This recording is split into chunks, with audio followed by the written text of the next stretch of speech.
Here's the most common scenario. You see a trade setup, you decide it's a good one, and you pull the trigger. Then you place the stop loss, set the take profit, and that's it. Sometimes it hits your stop. Sometimes price goes right to your target. But what about those times when price almost hits your level? Do you know how to protect your trade? What if it returns to your entry? Do you know what to do? What if it hits your stop loss in the first place and then starts to go in your initial direction? And what if your take profit is too low and you're settling with a small gain? Taking profit is one of the most critical aspects of a successful trading strategy. You want to minimize your risk and maximize your profits. Today we'll talk about this. So, like, subscribe, and stick around for the full video.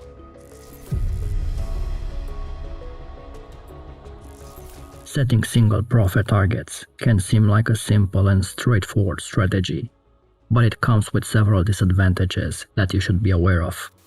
First, consider the missed opportunities. By setting a single profit target, you may miss out on potential profits as the market moves in your favor. For example, if you set a profit target at the price of $100 and it continues to rise after hitting that target, you would miss out on the additional gains. Rigidity and lack of flexibility is another disadvantage. Single profit targets can limit your ability to adapt to market changes.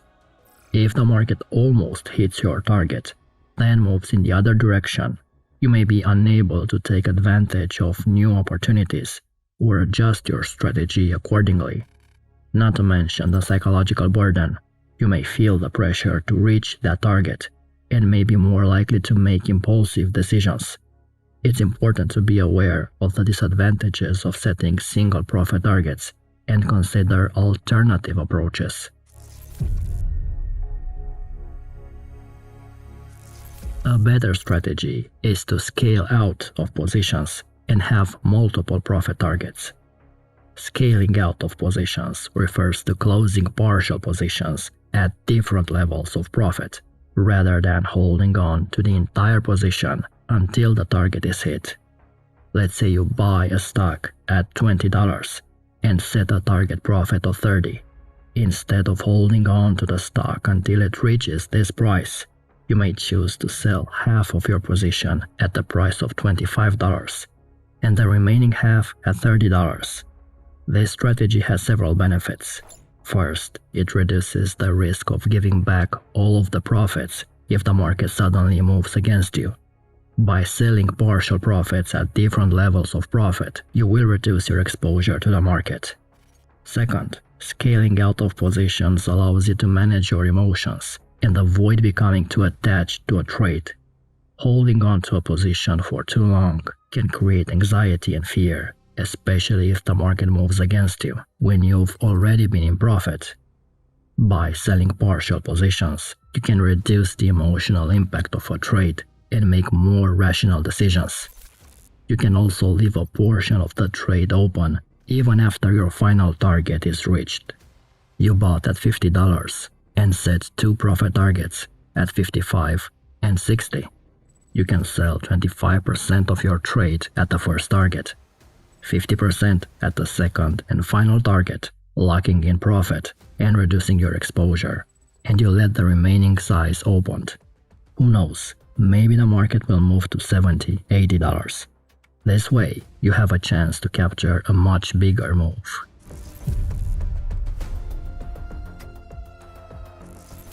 A trailing stop can be a powerful tool to ensure that you maximize your profits while minimizing your risks. Suppose you bought a stock at $100 and set a trailing stop at $10. If the price rises to $110, your stop loss will adjust to break even at $100. If the price continues to rise to $120, your stop loss will continue to move up, always remaining $10 below the current price. The most obvious benefit of using a trailing stop is that it allows you to maximize your profits.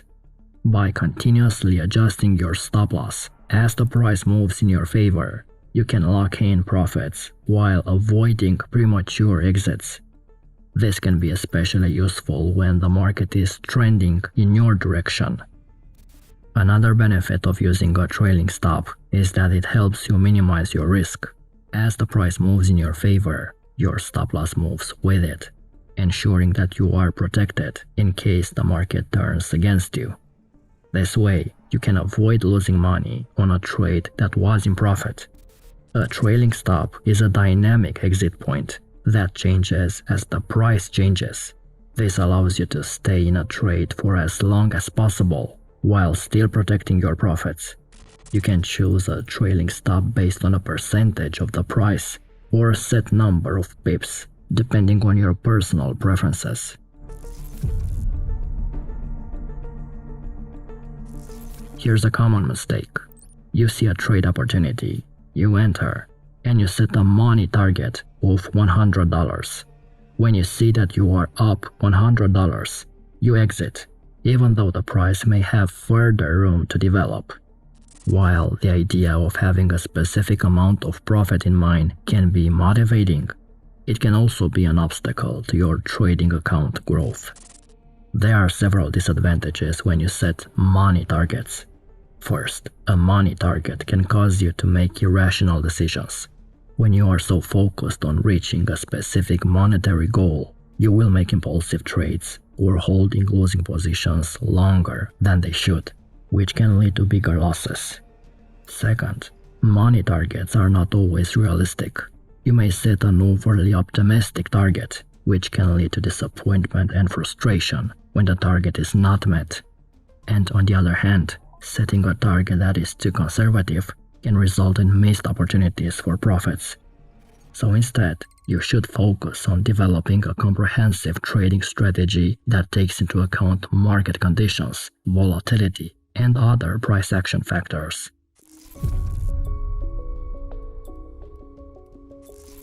Scaling out of positions at previous swing highs or lows is probably the simplest strategy if you are looking to manage risk and maximize profits. Basically, you take partial profits and minimize the impact of potential market reversals. Let's say you have a short position in a downtrend. If price reaches a new swing low, you take some profits off the table and reduce your exposure. At the same time, you can move your stop to break even. This can provide a safety cushion in the event of a market downturn. You can use the swing high or low points to reevaluate your trading plan and make any necessary adjustments. For example, if price reaches a swing low, but then fails to break out to new lows, this may indicate a change in market sentiment, and you may want to consider exiting your position altogether or adjust your stop loss levels even closer to the current price.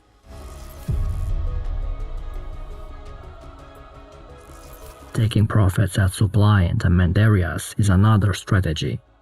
The main idea behind this approach is to take advantage of the natural forces of supply and demand that drive the price movement of a market.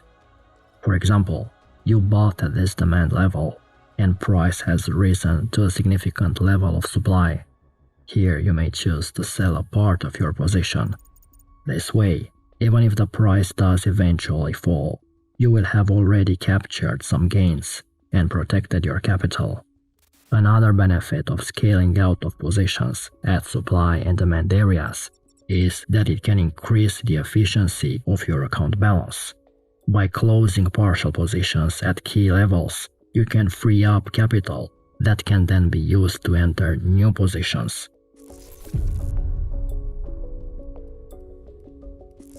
Taking profits using average true range or the average daily range is another strategy. This technique involves monitoring the market's volatility as measured by the average true range and using it to determine the best time to take profits. Knowing the average daily range is extremely useful since it allows you to estimate how much profit potential there is in the market. For example, if you are a forex day trader, there is no point looking for 100 pips of profit from a trade if the average daily range for that currency pair is only 60 pips. The average true range can be used in combination with other take-profit strategies to improve the accuracy of trade timing. For example, you may choose to take partial profits when the ATR crosses above a certain level and price reaches a major support or resistance level, or an area of supply or demand.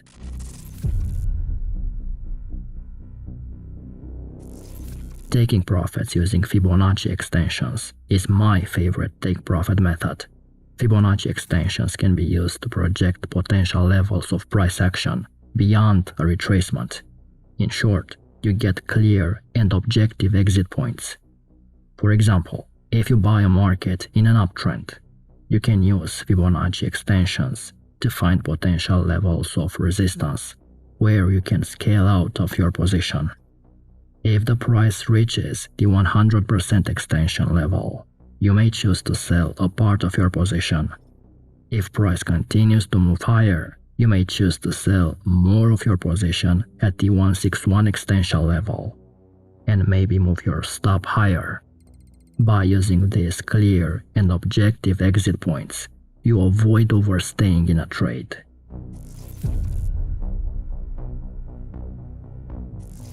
Using VWAP bands or Bollinger Bands is another alternative to scale out your positions. The idea is simple. You will use these bands to identify dynamic support and resistance levels. If price is approaching the upper VWAP band, it may be a good time to scale out of a long position and take profits. This is because the price is likely to experience some resistance at the upper band, which may cause it to retrace. Similarly, if price is approaching a lower Bollinger Band, it may be a good time to take profits on a short trade. This is because the price is likely to experience some support at the lower band, which may cause it to bounce back up.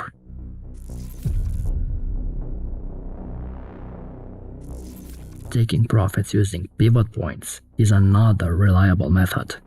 Rather than relying on subjective interpretations of price action, pivot points offer a systematic approach you can use to make decisions.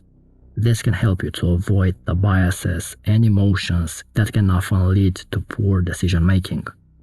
For example, if price reaches a resistance level marked by a pivot point, you may choose to take some profits at that level in anticipation of a potential price decline.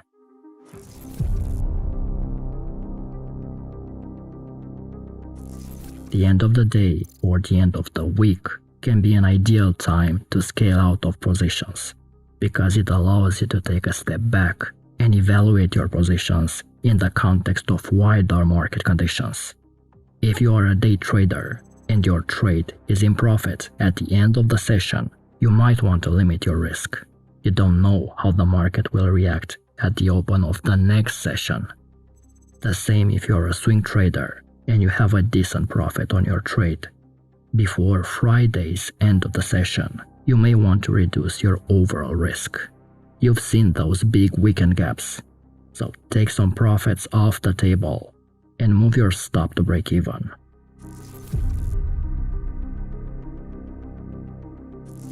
Taking profits in a trending market versus a ranging market requires different approaches, as the market dynamics and price movements can be vastly different.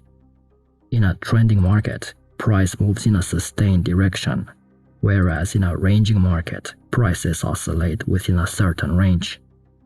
In a trending market, you can look to take profits at key levels of resistance or at Fibonacci extension levels, where the trend's trend appears to decrease. On the other hand, taking profits in a ranging market can be more challenging, making it difficult to determine when to take profits. Pivots are good targets when the market is stuck in a range. VWAP bands or Bollinger Bands are also very useful during these conditions. You need to understand the market conditions and use the appropriate tools and techniques to determine when to take profits. Now, your take profit will never be hit if your stop loss is constantly being hunted by market makers and smart money. If you want to learn how to avoid stop-loss hunting and avoid market manipulation, you must watch this video. And check out our Academy program if you want to further level up your trading. Until next time.